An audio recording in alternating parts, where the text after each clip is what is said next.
Le Buzomètre, ce sont les actus rumeurs qui ont le plus buzzé sur la planète Apple. Et comme chaque semaine, c'est notre ami Didier qui s'y colle.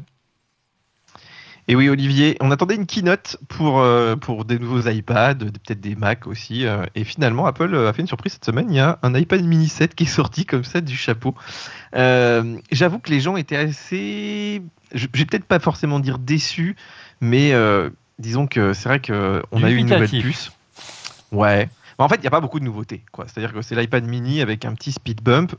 Surtout, donc ils t'ont mis à peu près la même puce que dans les derniers iPhones. Donc 16 Pro, mais par contre, donc il n'y a pas de puce M1, M2, quoi que ce soit, hein. Ça reste une puce d'iPhone, mais bon, à la limite pour un iPad mini, tu peux dire c'est suffisant. Il y a ce qu'il faut pour Apple Intelligence, mais bon, on n'a pas Apple Intelligence. L'écran ne change pas. L'USB-C, il passe de 5 à 10 gigabits, bon, pourquoi pas, mais voilà, c'est pareil, c'est pas forcément des trucs que les gens utilisent. Et étonnamment, un iPad, tu utilises qu'en Wi-Fi, et ben ils n'ont pas mis le Wi-Fi 7. Bon, le Wi-Fi 7, on a vu qu'il marchait sans Wi-Fi 7. Super. C'est rigolo quand même. Ils ont mis du 6E alors que c'est la dernière puce, tu vois. Donc ils ont fait une puce, un SoC un peu spécifique sans le contrôleur Wi-Fi 7, ce qui est étonnant. Bon, on l'avait vu hein, quand on a fait les tests, le Wi-Fi 7 marchait pas très bien. Mais tu vois, c'est un petit peu bizarre. Ils ont mis effectivement un petit peu plus de capacité, mais au final, en fait, ce qui se passe, c'est que tu commences toujours à 128 Go. Donc là encore, tu vois, tu es à 700 €. Si tu veux, je sais plus, 256 Go, il faut vraiment passer. Ouais, 256 Go, tu es à 730 €. Donc c'est quand même assez cher. Enfin, tu vois, c'est 512 Go, 989 €. Tu dis quand même en 2024, c'est quand même pas foufou. Ouais. Et en plus, t'as pas. Voilà, si tu mets le. Regarde, je te fais Wi-Fi 7, 512 Go. On est très cher, tu vois, 1159 € pour un iPad mini. Il n'a plus rien de mini. Alors, je sais qu'il avait positionné un petit peu pro, mais c'est vrai que voilà, c'est un peu la douche froide. Alors, le bon côté, c'est que ça fait baisser, tu vois, l'iPad mini 6, mais bon, il commençait un petit peu à dater quand même. Je sais pas si les gens vont acheter ça, parce qu'en plus, il n'y aura pas Apple Intelligence dessus, on le sait, tu vois.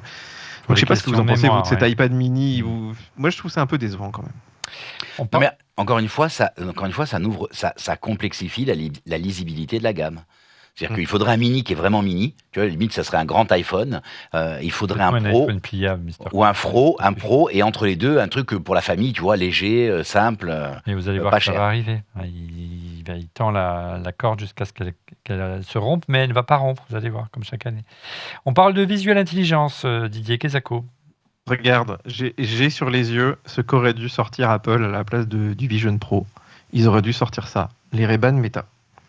Et d'après Mark Gurman, donc, qui a une ligne directe avec Tim Cook, Apple travaillerait donc sur des déclinaisons un petit peu du Vision Pro, un peu plus légères. Alors, on parle un peu de lunettes connectées, donc façon Ray-Ban Meta. Mais tu vois, pour l'instant, ça a l'air d'être des projets. C'est-à-dire que tu n'as pas l'impression qu'ils sont proches d'une sortie. On a parlé d'un Vision Pro un petit peu plus bas de gamme. Mais pareil, ce serait peut-être pour 2027, quelque chose comme ça. Donc, vraiment pas pour demain.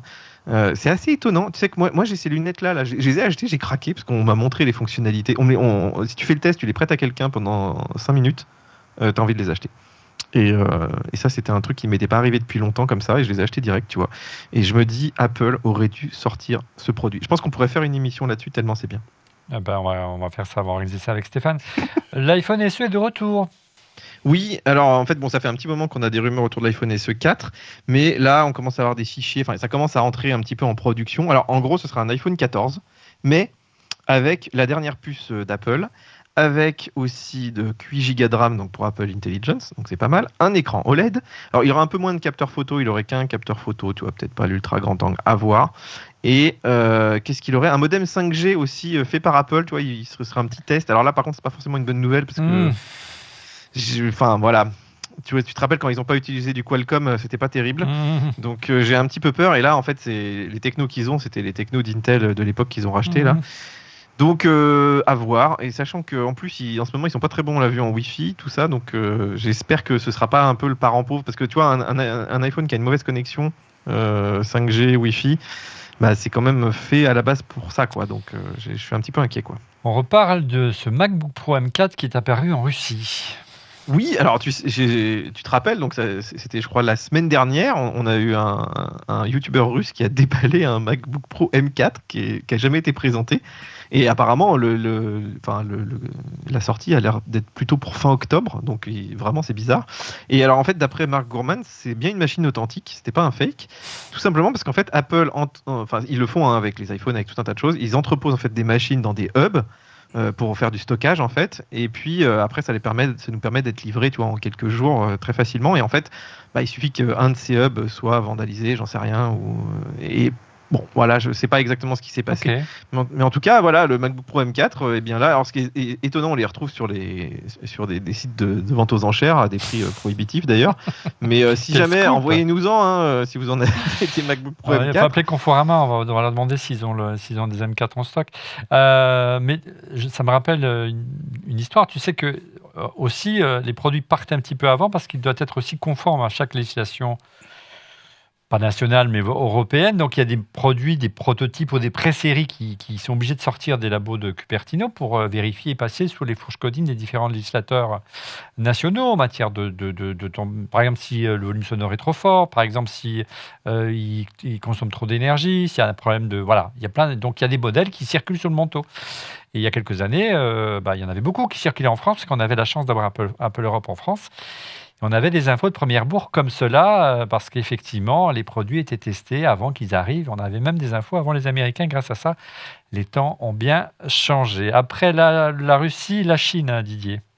Oui, alors tu sais qu'Apple avait un peu délaissé la Chine, puisqu'ils essayent un peu de s'en séparer, d'autant que si Trump revient au pouvoir, je pense qu'il va sûrement refaire un petit peu de guerre commerciale. Mais malgré tout, Apple continue d'investir en Chine. De toute façon, ça reste quand même leur point central pour la production. Et ils avaient promis d'ouvrir un petit centre, un petit laboratoire Apple, parce que jusqu'à présent, ils n'avaient pas vraiment de labo de recherche, alors qu'ils en ont par exemple en France, en Europe, etc. Et là, en fait, apparemment, c'est chose faite. Donc, ils ont une espèce de labo qui serait plutôt dédié à la qualité des produits, tu vois, du contrôle qualité. On ne sait pas exactement ce qu'ils font dedans parce que c'est voilà, il y a rien qu'à fuiter de façon officielle. Mais c'est quand même 20 000 mètres carrés, tu vois, donc c'est quand même pas rien. Et voilà. Et puis je pense que de toute façon, stratégiquement, aujourd'hui, quand même, beaucoup de choses se font en Chine. Tu vois, tous leurs produits sont issus de là-bas. Donc ils ont intérêt d'être au plus près, parce qu'aujourd'hui, ça devient un laboratoire d'innovation. La Chine, on n'est plus du tout au stade où on copie les technos américaines, européennes. Non, tout se passe là-bas maintenant. On le voit dans la voiture, on le voit dans plein de domaines. On le voit dans la voiture. Ce n'est plus l'usine du monde, c'est aussi la matière grise. Hein. Il y a beaucoup de talents et d'ingénieurs. DJI, EcoFlow, il y a plein de boîtes. DJI, impressionnant quand tu réfléchis. Ouais. Allez les amis, merci Didier pour ce Buzzerman que vous retrouvez chaque semaine sur Mac Forever dans un format raccourci que vous retrouvez tous les dimanches sur notre chaîne et sur Mac Forever.